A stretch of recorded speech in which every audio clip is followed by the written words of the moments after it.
Mau bahas nih betapa sangat eratnya hubungan antara iman sama akhlak. Antara iman sama akhlak. Kenapa erat?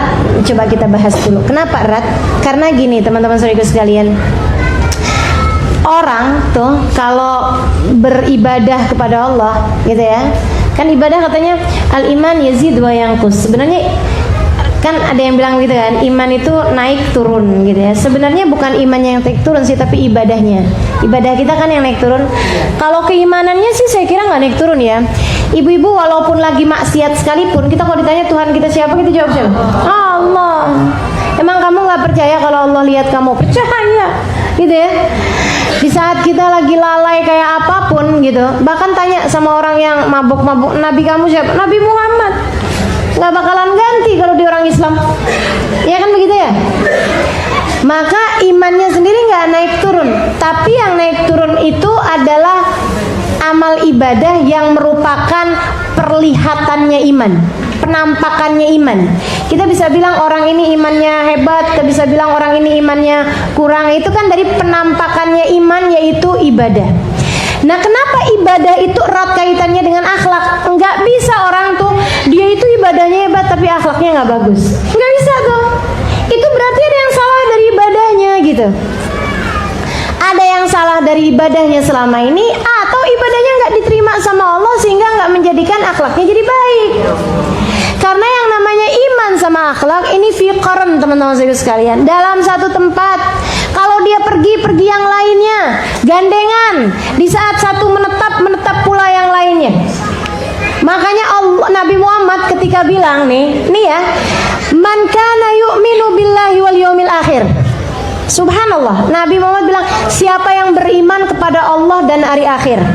Pantes-pantesnya Nabi akan bilang, siapa yang beriman kepada Allah dan hari akhir gak akan ninggal sholat, yang merupakan penampakannya iman. Kan itu ya? Siapa yang beriman kepada Allah dan hari akhir memperbanyak sedekah, penampakannya iman. Memperbanyak zikir, penampakannya iman. Akan banyak baca Al-Qur'annya, penampakan iman. Akan tetapi Nabi Muhammad malah bilang, man kana yu'minu billahi wal yawmil akhir falyukrim jarah. Siapa yang beriman kepada Allah dan hari akhir, dia pasti akan memuliakan tamunya. Muliakan tamu, falyukrim jarah. Hendaklah dia memuliakan tetangganya. Muliakan tetangga, penampakan iman apa penampakan akhlak? Akhlak. Kok bisa nyambungnya tuh sama akhlak? Sambungannya dari mana tahu tuh? Antara iman sama akhlak. Teman-teman sekalian, hadis yang lain mungkin yang Nabi Muhammad berbicara tentang iman tapi nggak bicara akhlak. Nggak ada, hampir semuanya selalu bergandengannya dengan akhlak. Man kana yu'minu billahi wal yawmil akhir falyukrim dhaifah.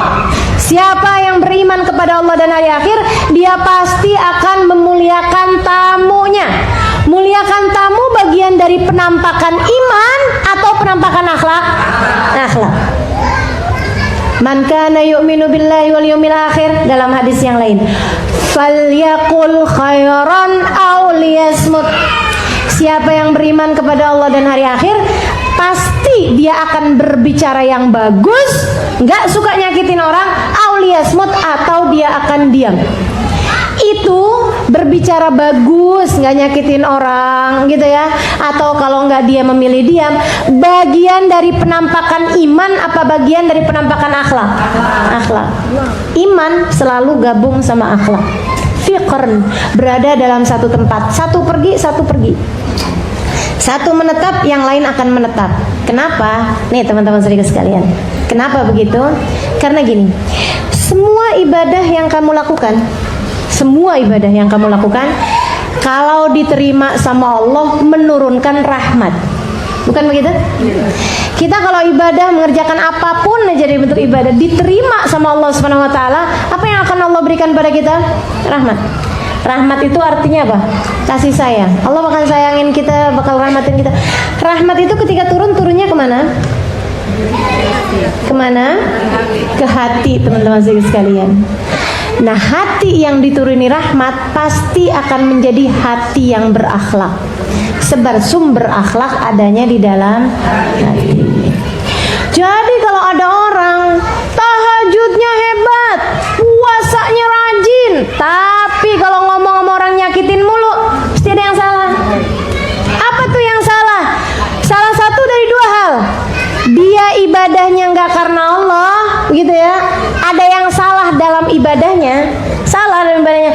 salah niat mungkin, gitu kan ya? Dia tahajud biar cepet dapat jodoh. Ada tuh yang kayak gitu. Ada nggak kayak gitu? Banyak. Dulu waktu mau kawin kayak gitu ya? Begitu kawin udah tinggal tahajudnya. Nah, jangan sampai begitu. Ada yang ngaku iya Ustazah? Ya Allah. Ada yang tahajudnya rajin. Kenapa? Karena kepengen beli rumah. Udah kelar beli rumah, tahajudnya tinggal. Ada tuh yang begitu. Ada yang begitu. Mana orangnya? Ya Allah. Nah ini teman-teman sekalian, bisa jadi karena salah niat sehingga ibadahnya memang salah dari awal, sehingga tidak menurunkan hujan rahmatnya Allah, atau ibadahnya nggak diterima sama Allah Subhanahu Wa Taala, sehingga akhirnya kemudian ibadah aja tapi nggak diterima sama Allah, nggak menurunkan rahmat yang berbuah dengan kasih sayang kepada siapapun. Rahmat itu artinya kasih sayang. Kita bisa tahu nih diri kita nih ada nggak sih diturunin rahmatnya Allah dari penampakan rahmat tersebut di dalam seluruh anggota tubuhmu. Apa penampakan rahmat itu? Nih ya, man la yarham la yurham. Siapa yang nggak nyayangin orang lain, dia nggak disayangin sama Allah. Duluan mana sebenarnya Allah turunin rahmat kemudian kita berkasih sayang, atau kita berkasih sayang kemudian diturunin rahmatnya Allah? Itu tuh nyambung seperti sebuah lingkaran satu sama lain. Semakin kita diturunin rahmatnya Allah, semakin kita bisa menebarkan rahmat tersebut kepada yang lain-lainnya. Karena saudaraku sekalian, kasih sayang itu seperti zakat. Kamu gak akan pernah bisa mengeluarkannya kalau bahkan kamu gak punya nisabnya. Ini bagus nih bahasa saya nih. Aku mau bahasa sendiri. Kasih sayang itu teman-teman saudaraku sekalian seperti orang ngeluarin zakat. Kita gimana bisa ngeluarin zakat kalau hartanya kita nggak punya? Bener gak? Kamu harus ngeluarin zakatnya kambing. Nah kambingnya aja kagak ada. Gimana kita bisa ngeluarin kambing kalau kita nggak punya kambing? Demikian pula dengan rahmat, kasih sayang. Kita baru bisa nyayangin orang kalau kita punya kasih sayang tersebut di dalam hati. Begitu kita ada kasih sayangnya dalam hati, oh subhanallah, dia bisa sayangin suaminya, dia bisa sayangin anaknya, dia bisa sayangin orang tuanya, tetangga-tetangganya disayangin, orang Islam sak dunia disayangin sama dia. Didoain tiap malam, dimintain, ya Allah kesian yang ada di Yaman, ya Allah kesian yang ada di Palestina, ya Allah kesian, sayangin mereka ya Allah, turunkan kasih sayangmu pada mereka ya Allah, yang lagi kena bala, angkat balanya ya Allah, lagi kena musibah, angkat musibahnya. Bisa mengalir air matanya mengingat saudara-saudara yang bahkan dia nggak pernah kenalin mereka. Itu bisa kayak begitu, kenapa? Kasih sayang yang Allah taruhkan di dalam hati.